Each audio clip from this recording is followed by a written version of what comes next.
आज हम लोग जनतंत्र के जन्म कविता के बारे में जानते हैं, भावार्थ और प्रश्न उत्तर को। तो सबसे पहले जनतंत्र के जन्म जो है आपका, इसके लेखक रामधारी सिंह दिनकर जी हैं, जिनका जन्म 23 सितंबर 1908 ईस्वी सिमरिया बेगूसराय बिहार में हुआ है। यानी रामधारी सिंह दिनकर का जन्म 23 सितंबर 1908 ईस्वी सिमरिया बेगूसराय बिहार में हुआ है और इनकी मृत्यु 24 अप्रैल 1974 ईस्वी में हुई है। ये जो रामधारी सिंह दिनकर है, इनके पिता का नाम रवि सिंह और माता का नाम मनरूप देवी है। दिनकर जी की प्रारंभिक शिक्षा गांव और उसके आसपास से शुरू हुई थी, है ना। 1928 ईस्वी में मोकामा घाट रेलवे हाई स्कूल से मैट्रिक किए थे। 1928 ईस्वी में मोकामा घाट रेलवे हाई स्कूल से मैट्रिक और 1932 ईस्वी में पटना कॉलेज से इतिहास में बीए ऑनर्स किया है। कौन सा ऑनर्स? बीए ऑनर्स किए हैं। ए बिहार विश्वविद्यालय में हिंदी के प्रोफेसर, ये जो है विश्वविद्यालय, कौन से? बिहार विश्वविद्यालय में हिंदी के प्रोफेसर एवं भागलपुर विश्वविद्यालय में कुलपति भी रहे। भागलपुर जो विश्वविद्यालय वहाँ पे कुलपति के पद पर भी रहे हैं। इनकी प्रमुख रचना कौन कौन है? तो इनकी प्रमुख रचना के अंतर्गत ब्रह्मभंग, रेणुका, हुंकार, रसवंती, कुरुक्षेत्र, रसीमरथी, नीलकुसुम, उर्वशी, हारे को हरिराम, अर्धनारीश्वर, संस्कृति के 4 अध्याय, शुद्ध कविता की खोज इत्यादि इनकी प्रमुख रचनाएं हैं। कविता परिचय की बात करते हैं तो प्रस्तुत कविता में जनतंत्र के उदय के बारे में दिया गया है। ये जो जनतंत्र का जन्म है, जनतंत्र के उदय के बारे में दिया गया है। जनतंत्र के राजनीतिक और ऐतिहासिक, जनतंत्र जो है उसके राजनीतिक और ऐतिहासिक अभिप्रायों को कविता में उजागर करते हुए कवि यहाँ एक नए यानी नवीन भारत की कल्पना करते हैं, नए भारत की कल्पना करते हैं, जिसमें जनता ही स्वयं सिंहासन पर आरूढ़ होने को है। और इसमें कविता में जनतंत्र के जन्म में जनता जो है वो स्वयं अपने आप सिंहासन पर क्या है? आरूढ़ होने को है। किस क्या होने को है? आरूढ़ होने को है। तो जनतंत्र के जन्म जो है रामधारी सिंह दिनकर के द्वारा लिखा गया है। चलिए इनके बारे में थोड़ा सा और हम लोग जानते हैं, है ना। इनके भावार्थ के बारे में थोड़ा सा नहीं, पूरे भावार्थ के बारे में जानते हैं। तो पहला क्या है कि सर्दियों की ठंडी बुझी राख सुगबुगा उठी, मीठी सोने की ताज पहन इठलाती है, 2 राह समय के रथ को घरदर नाद सुनो, सिंहासन खाली करो और जनता आती है। कहने का मतलब है, इन पंक्ति के द्वारा कवि दिनकर से कहा है कि सर्दियों की ठंडी और बुझी हुई राख में सुगबुगाहट दिखाई पड़ रही है, अर्थात क्रांति की चिनगारी भड़क उठी है। क्रांति की चिनगारी भड़क उठी है। मीठी यानी जनता सोने की ताज पहनने के लिए व्याकुल है, सोने की ताज पहनने के लिए व्याकुल है। राह छोड़ो समय साक्षी है, जनता के रथ के पहियों की घर घर आवाज़ सुनाई दे रही है। जनता की रथ के पहियों की जो घर घर आवाज़ सुनाई दे रही है। सिंहासन खाली करो, जनता आ रही है। चलिए दूसरे, जनता, हाँ मीठी की अबोध मूर्ति वही, जाड़े पाले की कसक सदा रहने वाली, सदा सहने वाली, जब अंग अंग में लगे सांप हो चुस रहे, तब भी न कभी मुंह खोल दर्द कहने लगे। इसका अर्थ क्या है कि इन पंक्ति के द्वारा कवि दिनकर जो है कहाँ है कि कहें कि जनता सचमुच मिट्टी की अबोध मूर्ति है। क्वेश्चन पूछता है कि जनता किसकी है? तो जनता जो है मिट्टी की अबोध मूर्ति है। तो अबोध मूर्ति किनकी है? जनता की। या वह जाड़े की रात में, जाड़ा पाला की कसक यानी रुक रुक कर होने वाली पीड़ा को हमेशा सहती है। हमेशा क्या करती है? सहती है। वह थोड़ा भी आह नहीं करती है, वह थोड़ा सा भी आह नहीं करती है। ठंड से शरीर ऐसा कपाता है कि लगता है शरीर में हजारों सांप डस रहे, और ठंड के कारण शरीर में ऐसी कपी लगती है जैसा लगता है कि शरीर में हजारों सांप डस रहे हैं, काट रहे हैं। इतना पीड़ा और दुख के बावजूद भी, इतना पीड़ा और दुख के बावजूद भी वह अपनी सुख किसी से नहीं कहती है। वह अपने दुख किसी से नहीं कहती। इतना दुख और पीड़ा के बावजूद भी है कि वह अपने दुख को किसी के सामने नहीं कहती है। वह अपने दुख को किसी के सामने नहीं कहती है। तो ये 2 पैराग्राफ का अर्थ हुआ। चलिए अब हम लोग तीसरे पैराग्राफ की बात करते हैं। तीसरे पैराग्राफ में है जनता, हाँ लंबी बड़ी जीभ की वही कसम, जनता सचमुच ही बड़ी बेदन सहती है। सो ठीक मगर आखिर इस पर जनमत क्या है प्रश्न गुढ़ जनता पर यह क्या कहती है। ये जो लाइन है पंक्ति, इसका अर्थ है कि इन पंक्ति के द्वारा कवि दिनकर ने कहा है कि जनता सचमुच असहाय वेदना को सह कर जीती है। असहाय जो वेदना है उसको सह कर जीती है, फिर भी जीवन में उर्फ तक नहीं करती, फिर भी वो जीवन में उर्फ तक नहीं करती है। कवि शपथ लेकर कहता है कि लंबी चौड़ी जीभ की बातों पर, लंबी चौड़ी जीभ की बातों पर विश्वास किया जाए। लंबी चौड़ी जीभ है उसकी बातों पर विश्वास किया जाए। जनता सचमुच बहुत ही पीड़ा सहती है। कवि कहते हैं कि जनमत का सही सही अर्थ क्या है। कवि इस प्रश्न का उत्तर जानना चाहते हैं और यह प्रश्न बहुत ही गंभीर है। यह प्रश्न जो है बहुत ही गंभीर है। चलिए अब हम लोग चौथे लाइन को देखते हैं। कह रहा है मानो जनता हो फूल जिसे एहसास नहीं, जब चाहो तभी उतार सजा दो, सजा लो दोनों में, अथवा कोई दुधमुही जिसे बहलाने के जंतर मंतर सीमित हो चार खिलौने में। यह लाइन का अर्थ है कि इन पंक्ति के द्वारा जो कवि है, कवि ने जनता को फूल के समान नहीं देखने और समझने को कहा है। कवि ने जनता को फूल और समान देखने और समझने को कहा है। कवि कहता है कि जनता फूल नहीं है, इसे जब चाहो तब सजा लो। जनता कोई फूल नहीं है, इसे जब चाहो तब सजा लो। या कोई दूधमुही बच्ची नहीं है कि इसे दो चार खिलौने देकर बहला दो। या कोई दूधमुही बच्चा नहीं है, इसे दो चार खिलौने को देकर बहला दो।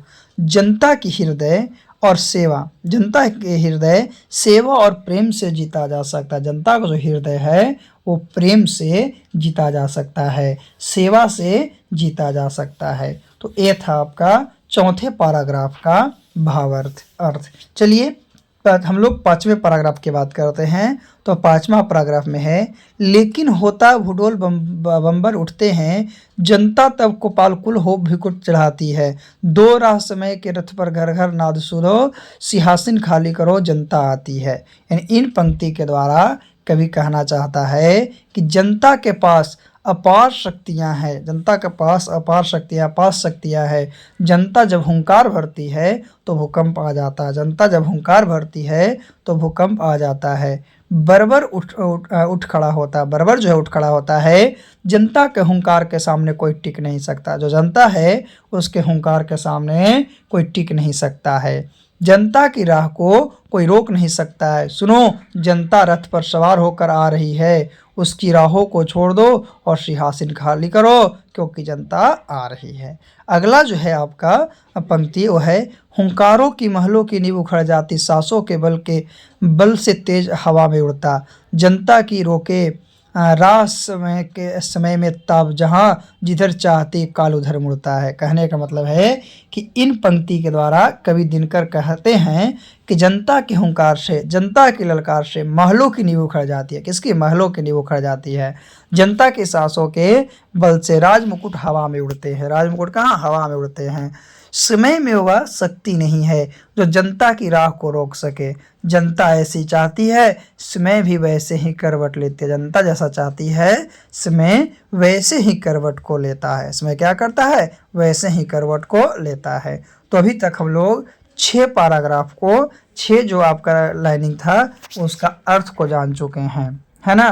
तो अब हम लोग चलते हैं 7वें पैराग्राफ में, क्योंकि इस लेसन में टोटल 10 पैराग्राफ है। टोटल कितने हैं? 10 पैराग्राफ है, जिसमें से 6 पैराग्राफ को, यानी 6 जो आपका लाइन है उसके भावार्थ को जान चुके हैं। तो हम लोग 7वें पैराग्राफ की बात करते हैं कि 7वें पैराग्राफ में क्या है और क्या नहीं है, है ना। 7वें पैराग्राफ के, क्योंकि 6 पैराग्राफ को जान चुके हैं। तो देखते हैं 7वां पैराग्राफ क्या है।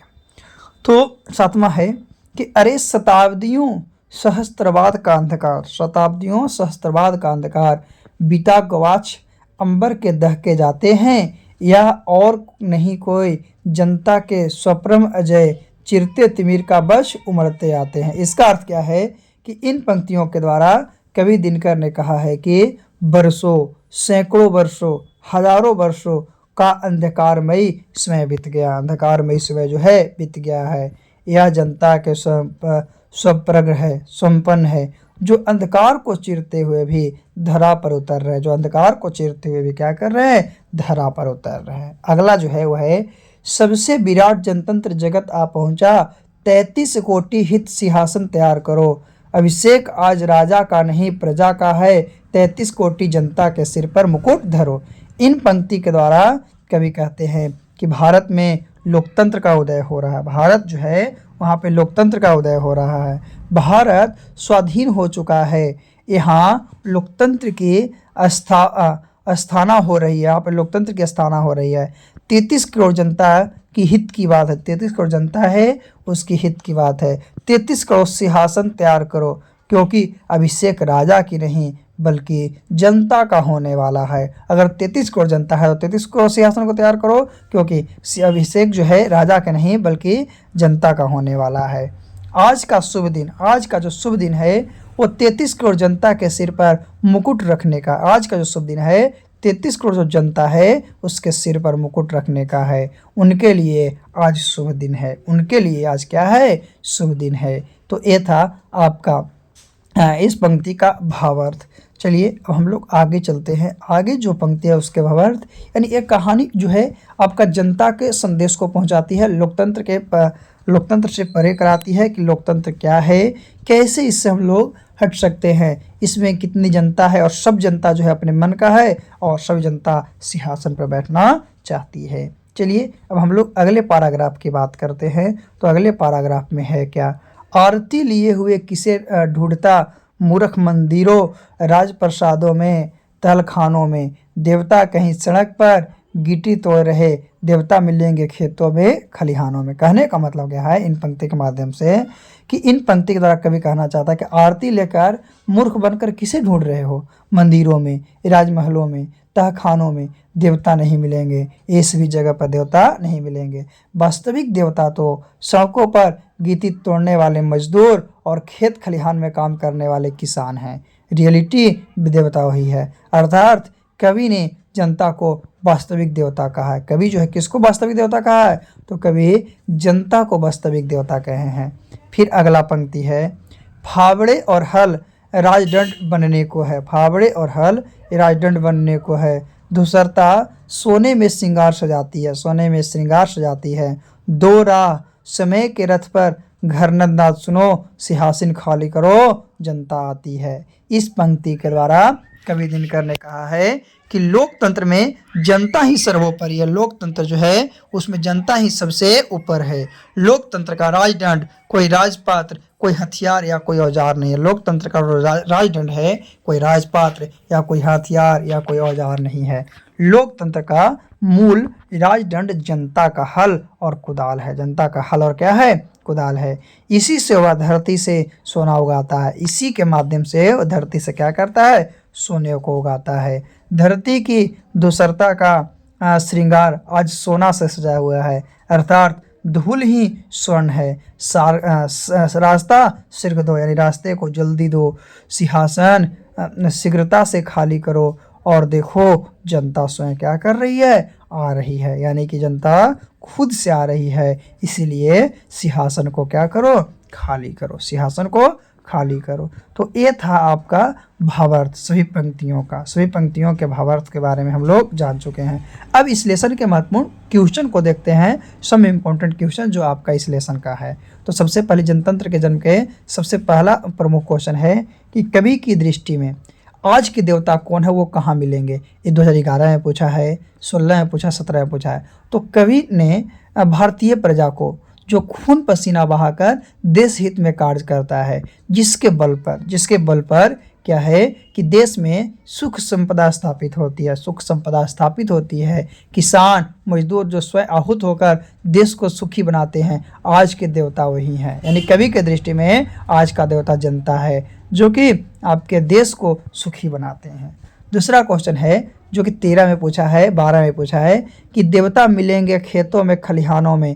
पंक्ति के माध्यम से कवि किस देवता की बात करते हैं और क्यों?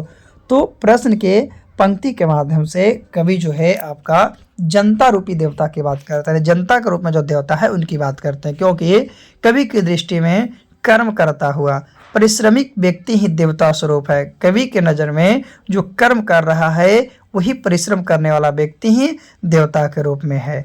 मंदिरों में, मठों में तो केवल मूर्तियां रहती है। मंदिर मठ में केवल मूर्तियां रहती है। वास्तविक देवता वही हैं जो अपने कर्म और परिश्रम से समाज को सुख समृद्धि उपलब्ध कराते हैं। समाज जो है उसको सुख समृद्धि को उपलब्ध कराते हैं, वही आपका रियलिटी में देवता हैं। तो ये 2 क्वेश्चन आपके एग्जाम के लिए बहुत ज़रूरी है।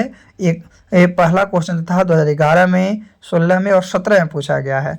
दूसरा क्वेश्चन है वो आपको 13 में और 2012 में पूछा गया है।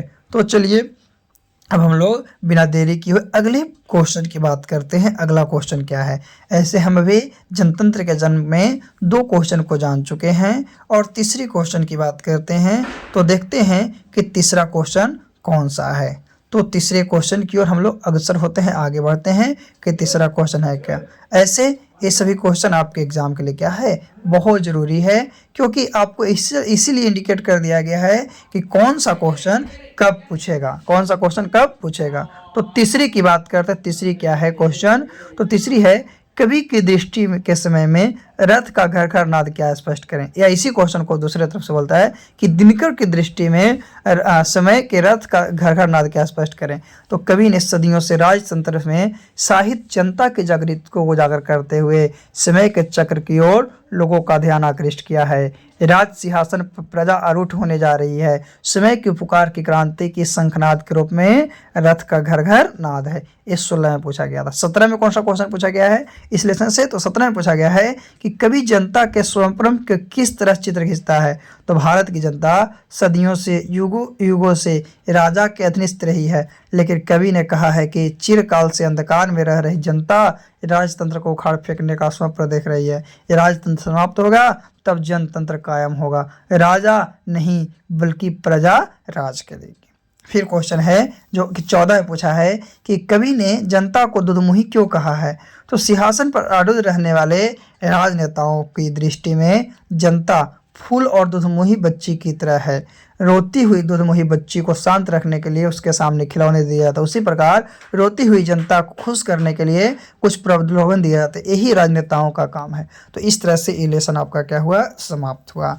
चलिए अब हम लोग अगले लेसन में पुनः मिलेंगे। ऐसे आपको ये आज का लेसन था जो कि कविता पाठ में आपको करीब करीब मुख्य लेसन को सबसे पहले करा रहे हैं, उसके बाद आपको सभी लेसन को करा दिया जाएगा। तो आज का यही तक था। फिर से पुनः हम लोग अगले वीडियो में मिलते हैं।